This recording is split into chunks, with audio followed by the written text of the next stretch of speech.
Welcome back to the Hip Hop Report. This is Rambo Hustle, and today we'll be discussing Latto and what is maybe or maybe not her last album.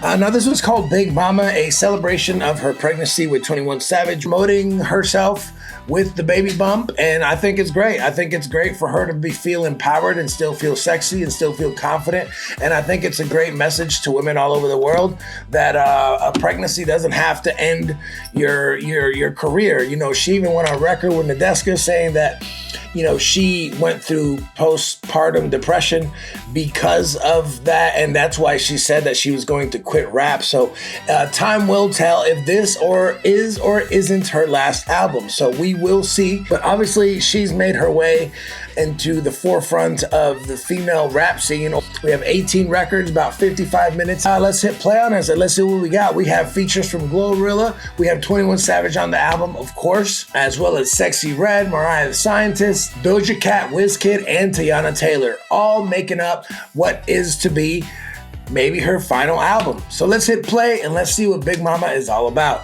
And something that we're seeing in quite a big trend in, she creates this really great and personal and transparent introduction where she seems to be kind of telling us what's going on in her life. And then somehow, for some reason, in the middle of this record, it switches into a more aggressive, and I guess you could call it street record, that doesn't really match the first half of the record. And honestly, it kind of throws you off because you're following this story with her. You're listening to what's going on with her. And even if you know nothing about Latto, this record at the beginning connects. It's business and personal. And unfortunately, for whatever reason, I don't know, there's been some speculation that Drake wrote some of this album and wrote verses for her, and a lot of her deliveries and the things that she's saying and the way that these words are coming together does sound like this. We know that Drake had a connection with her younger sister when she was about 21 that became public at that time. There is no record of when they actually started communicating, but so there is some history in the background, and of course he's also close with 21 Savage, so it is very possible that there is some underlining relationship in the span of I guess you could call it business and personal. But again, like I said, I think she had a great thing going at the beginning, and then once it switches, it really loses you because the record was great to begin with, and there was really no reason to switch. Hey, Trent, I want to ask you, what you think about these ballers? I know y'all got ballers in Miami. What you think about these ballers in the ATL, baby? I mean, I look at them all the same all over the world. I mean, you only can ball for so long. I'm a baller, so I don't really care about no baller.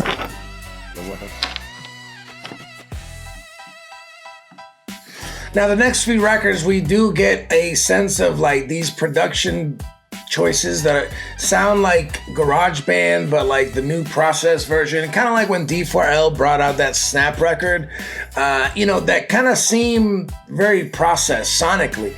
And, for some reason, some of these work, maybe it's the 808s, maybe it's the drums, but a lot of this production seems, I don't want to say amateur, but it does sound amateur.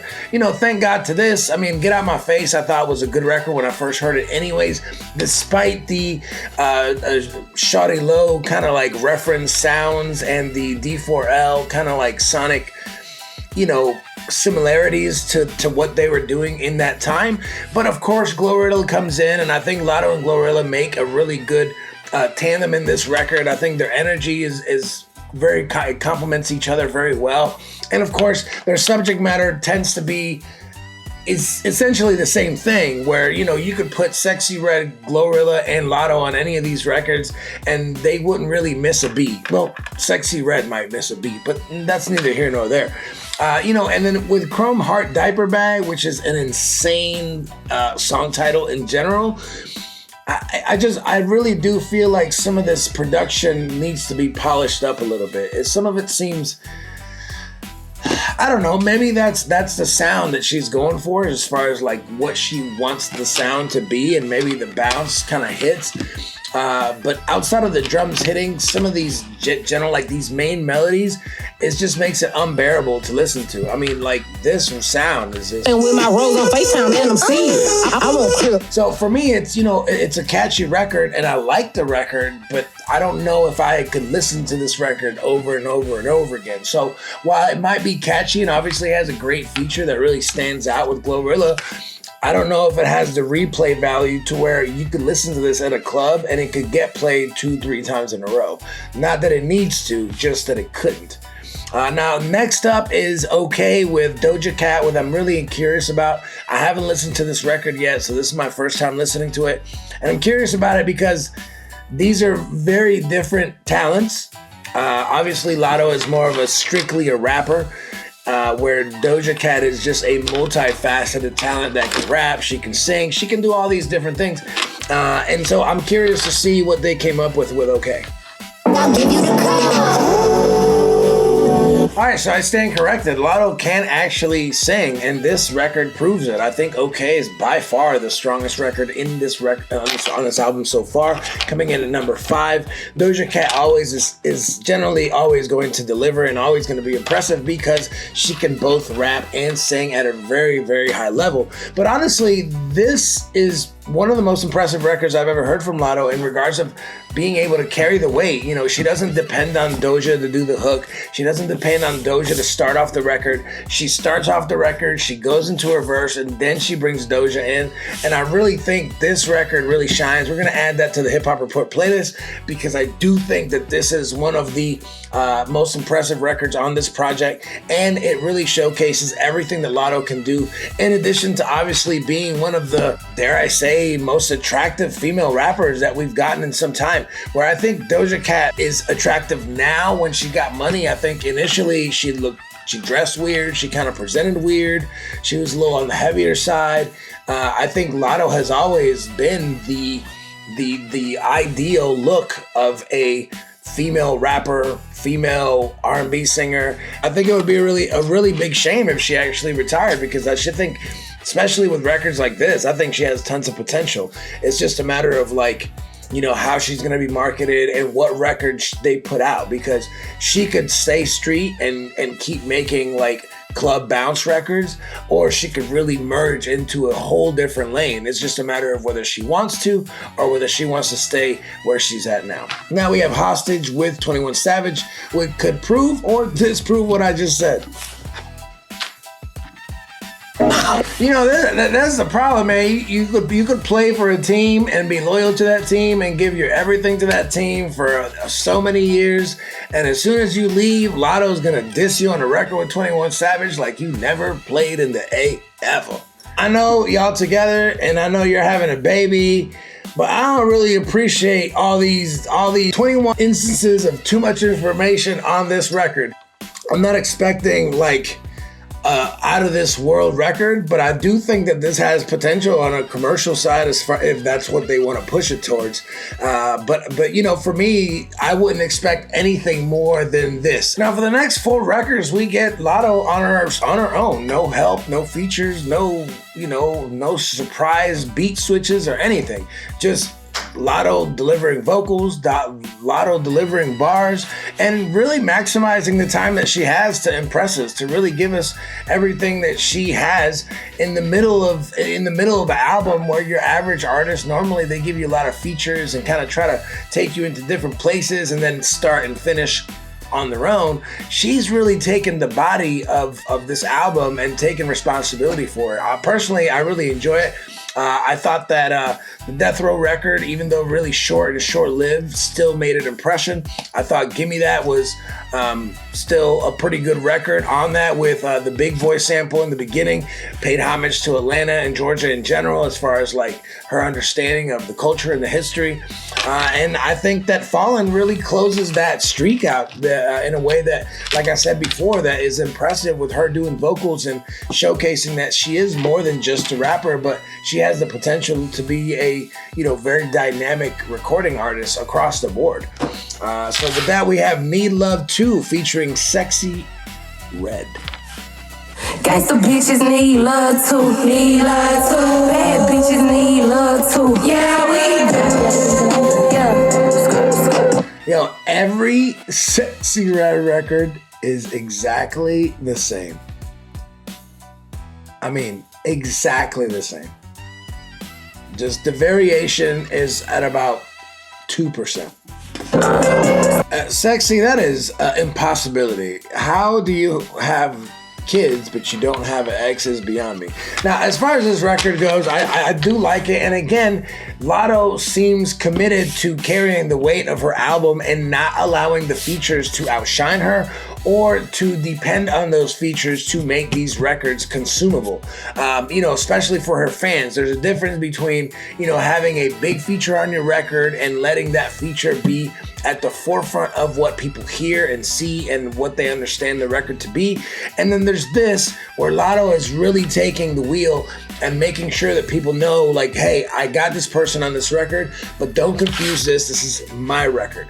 Now next we have Make Me with Mariah the Scientist, which, honestly, I'm not super familiar with Mariah the Scientist's name or her music or her sound. So I'm going into this pretty much raw. I do know that she is with Young Thug as far as like I can remember. I don't really keep up with people's relationships too much because I am pretty much about the music. But let's see what she's bringing to the table. It's also going to go on the playlist. I really enjoyed Latto's performance on this. Again, starting the record, carrying the record. We don't even hear from Mariah the Scientist until about 2 minutes into this record. So by the time you even get there, by the time that most people's attention span is veering off is when you actually get Mariah the Scientist. Now, I think this is a good strategy because that means you're consuming Latto and then waiting for that feature the same way that I did. And then once the feature comes in, it's going to sound different and then thus make you re-engage with the record. But this record sounds great. It actually reminds me of Emotions by Twista.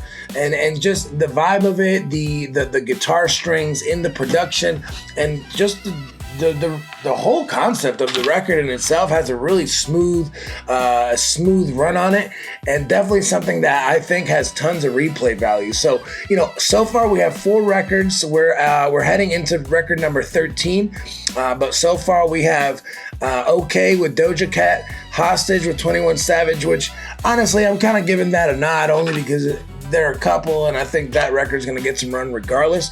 Then we have Fallen with just Latto, as well as Make Me featuring Mariah the Scientist. Going into Naked. Even though Anxious doesn't really impress me, it was kind of disappointing, and I think mostly is because of the mix that they had on WizKid's vocals. It's totally saved by 4L, which is featuring Teyana Taylor, and for the first time in this entire project, Teyana Taylor starts the record, and to me, Teyana Taylor is just an anomaly as far as talents. She can act, she can dance, her physical is crazy. She's got like probably one of the most unique looks in all of the entertainment business, and then on top of that she can sing, and not only can she sing, but she is impressive, and she's got great range, and her vocals are always on point. Just it doesn't matter what she does. She seems like one of those rare talents that it doesn't matter what she does, it's impressive, and she knows exactly what she's doing. And I would say that part of that is because of her confidence, her ability to just deliver whatever is needed and execute to a T. So 4L is also going on the project. And by the way, I just saw that there's a last feature on the last record. Not the last record, on 17, which is one of the ones coming up, featuring Jelly Roll. This is probably the weirdest feature I've ever seen in my life. And it makes me wonder if, well, obviously it's a crossover record, but on top of that, it makes me feel like not only is this not Latto's last project, but this might be one of Latto's last trap directed projects. I feel like Latto has the potential, and she's shown this. Indie records that are actually standing out to me, she has shown the ability to be more than just a rapper, more than just an R&B singer, but be a full artist that can go all the way pop. And, to be honest, pop to me isn't white. Pop to me isn't a genre even. Pop is just popular, and popular means money. And so, for me, once she has the baby and everything's, I don't know if she already had the baby. I don't know. I don't keep up with these things. But I will tell you that I really hope that she doesn't retire and she continues down this road, because I see tons of potential for Latto to really maximize her potential as an artist, because she has everything it takes to be a super megastar and be on every stage on earth. So with that, let's check out this Daddy's interlude and see what happens. The sentiment of Daddy's Girl was she's kind of reminiscing of her relationship with her father, but at the same time correlating how that experience is going to affect her and influence her in the process of raising her own child. I think this is a very personal record, and it's, you know, maybe not something I'm going to put on a playlist necessarily, but definitely something that has the kind of vibe that you would want from this kind of project. And again, you know, it really ties into the intro and where we're headed. Again, the beat switch on that intro, I think, could lose a lot of people because it is completely unnecessary. And I'm going to keep shitting on this until forever, because it's never going to be good. Anyways, with that being said, here's this shocker of a feature called Mama featuring Jelly Roll. What the F?